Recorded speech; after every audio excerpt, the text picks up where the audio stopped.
welcome back to the channel. Just got back from shopping, and it is election day. As I've said, I've already voted. Yeah, these hairs were cut too short at one point, and they're growing out. Look of the day: Davy Jones's locker, my pirate leggings, and I used my fuzzy Jolly Roger tote bag. I was a pirate today. Felt like a pirate. I did a lot of riding. The cab driver picked me up, and then I had to ride along for a couple of pickups.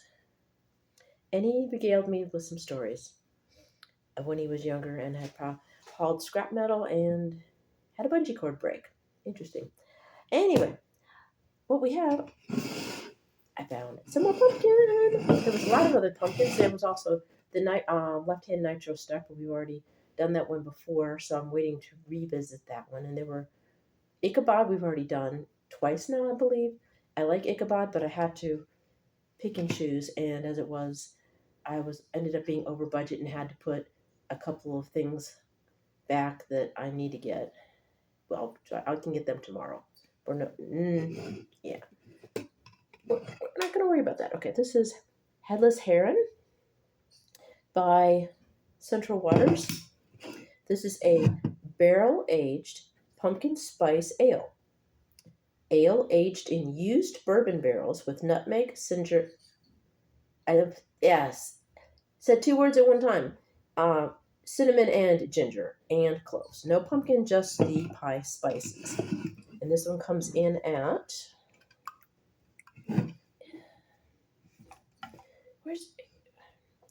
Please don't tell me it doesn't say the ABV on here.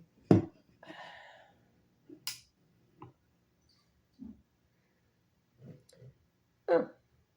Well, we'll find it eventually. Generously spiced with nutmeg, cinnamon, ginger, and cloves. This barrel-aged pumpkin spice ale overflows with dark fruit, dried fruit, and hints of bourbon, perfect for settling in to watch a few leaves fall to the ground. And again, like I said, I'm not finding the ABV on here. I'm looking all over the can and not finding it. And it's got...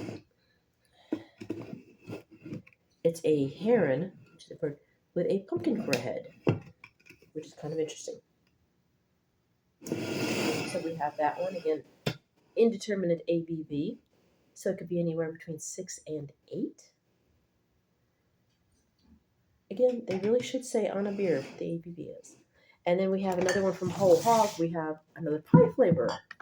This one can't go on the pumpkin wall. We'll have to wait. This is key lime pie. Golden ale with lime and natural flavors. This one comes in at 7% ABV. Oh, and this one is... What? Whole Hog again. Is from where?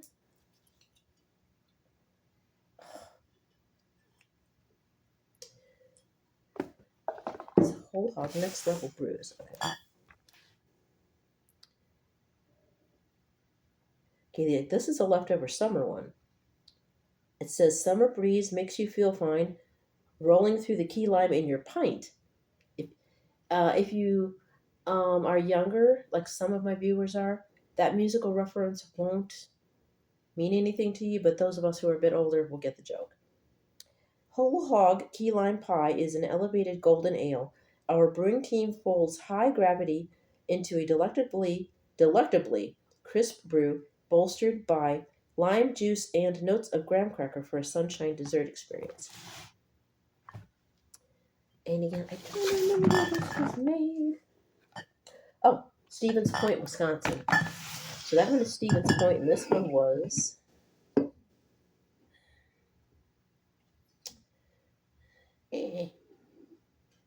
Amherst, Wisconsin. So Central Waters is Amherst, Wisconsin, and this one is Stevens Point, which is where Point Brewery is also as well. And then, so we have a fall one left from fall, a summer one, which is either late or early, depending on how you look at it in the retail game. And so those two, I'm pretty sure we have not tried before. And then another one we probably have not done before. This is a 6-pack of Brewing Indeed Company, Indeed Brewing Company. This is 5.5% ABV. It's a pistachio cream. And this is brewed with pistachio essence, not real tree nuts. So it's the essence. I guess it means they've made a syrup out of it, possibly. And this one is brewed and canned in Minneapolis, Minnesota. Watch out, baby. And has tap rooms in Northeast Minneapolis and Milwaukee. And for more information, you can go to www.indeedbrewing.com. So we have a choice. We can do key lime pie, a pumpkin to finish out the pumpkin for the year, or we can do pistachio and go nuts on election day. I think I'm going to go with leftover pumpkin to finish out the theme for the year because I had said we were doing the last pumpkin, but I found more. So we're going to go with this one instead. And again, this does not have the ABV on it, which is very strange.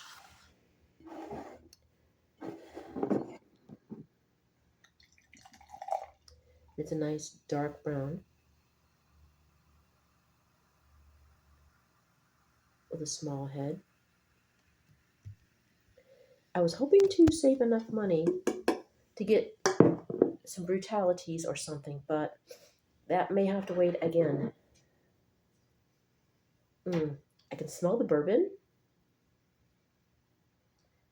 It's a nice sweet kind of caramel almost. There's no brown sugar in this, but it kind of reminds me of brown sugar and molasses a bit too.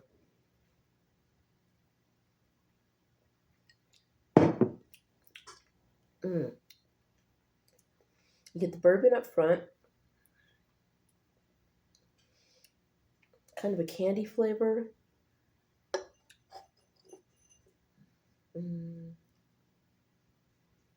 The spices are the nutmeg, cinnamon, ginger, and cloves are melding with the bourbon. It's kind of a candy. Tastes like a spicy candy, but I can't really pick apart the individual spice notes.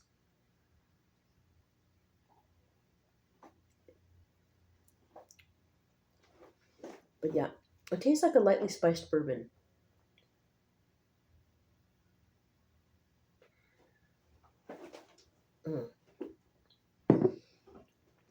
Very rich. This is what some beer reviewers would say is viscous. It's the mouthfeel feels like molasses. It's got a thick, creamy mouthfeel.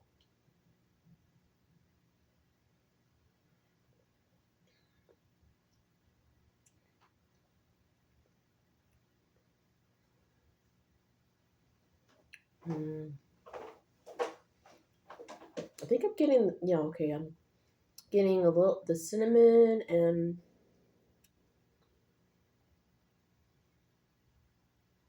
maybe a little bit of the nutmeg mixed together because they go well together. Okay, I'm getting a sweet. There we go. That's when the ginger is coming out slightly. That's probably adding to the candy kind of flavor with the bourbon. And again, it's not made with bourbon. It's aged on bourbon barrels. So there is bourbon in the wood. And as the beer would age, I imagine that would bring some of that bourbon back in. Well, not back, but you bring it into the brew. And I don't know, is it my imagination? I'm getting a little bit of an oakiness now too. A bit of oak.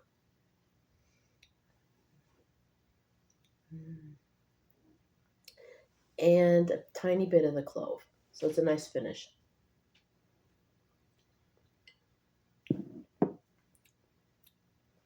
It's definitely not one that you would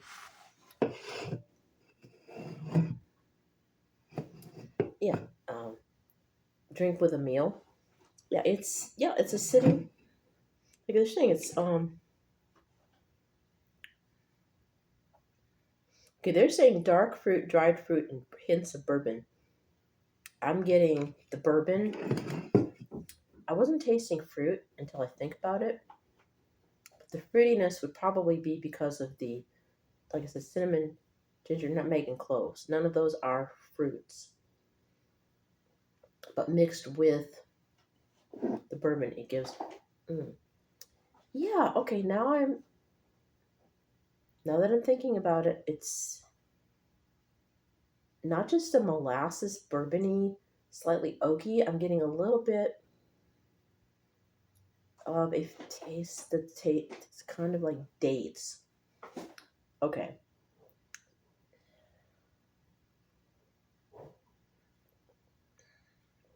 So yes, it's a very complex brew. It starts out with some of the spices and the bourbon up front, and then slowly the rest of the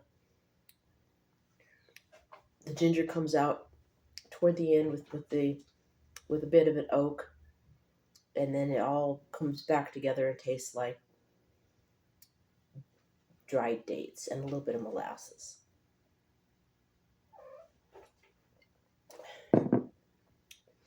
Definitely an after dinner beer. I would say more of a dessert beer. Um, yeah, I could see sitting back at the fire by the fireplace and watching the leaves, leaves fall off the tree, maybe a little bit of wind, some, you know, very cozy, very comforting, fruity. Yeah, it is fruity. Now that I think, but yeah, like I said, I didn't think about the fruit flavors. My brain didn't like it went in and went boop because I was going with what my mouth was tasting, which again was like I said, the bourbon, cinnamon, and nutmeg mixed together, slowly going into the ginger and some oak, faint bit of clove, rounding out into a date finish with just a hint of molasses.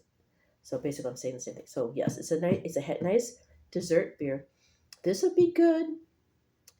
If you want something to go with it, um, maybe pie.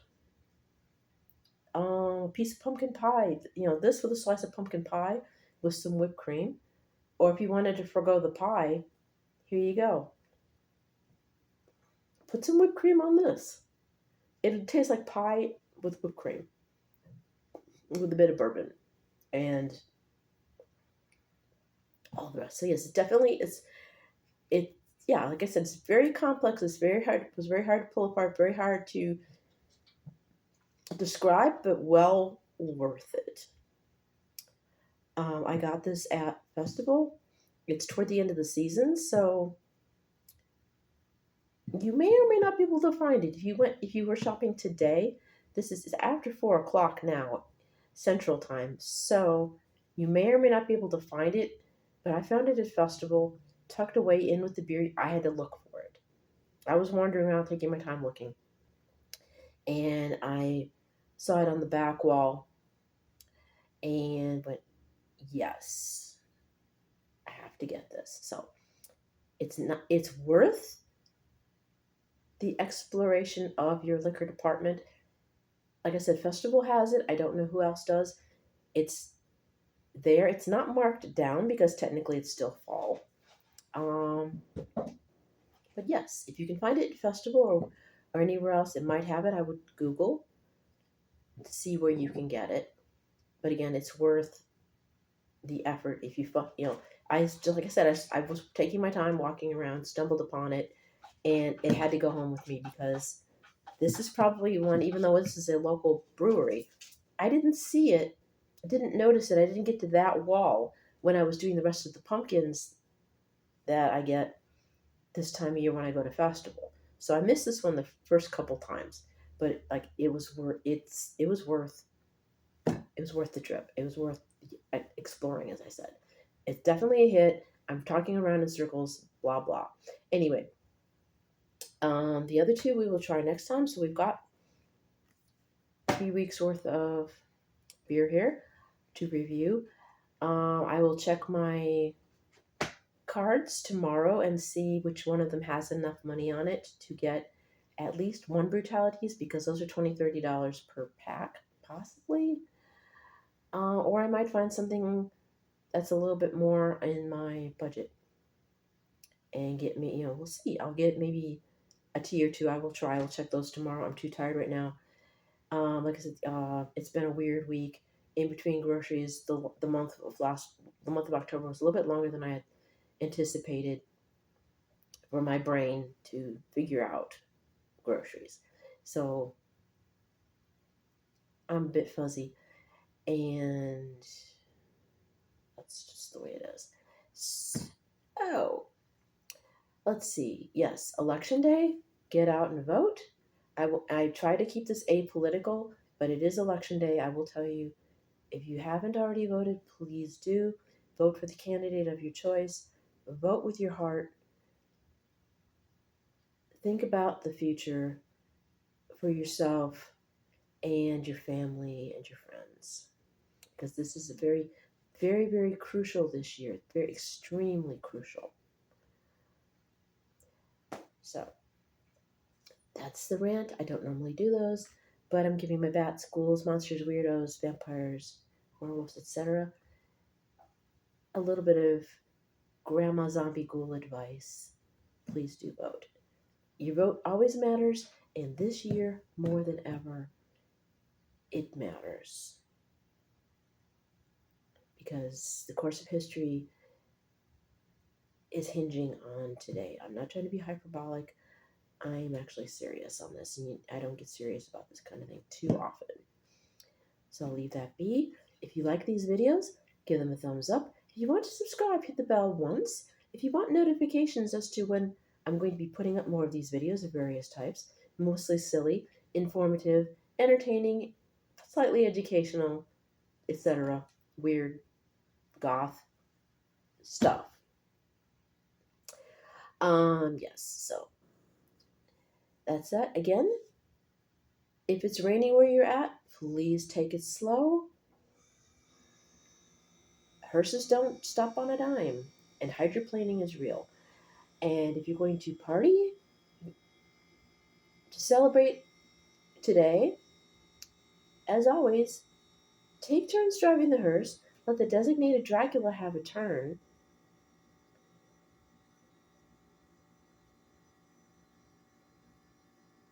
And yes, remember your parasol and your. Well, you won't need your 100 SPF today, but you will want to remember your parasol. Even though you won't turn into ash if it's raining where you're at, you could get wet, and vampires apparently don't like rain. I love you guys, and I want to see you in the next video. Happy haunting. See you soon.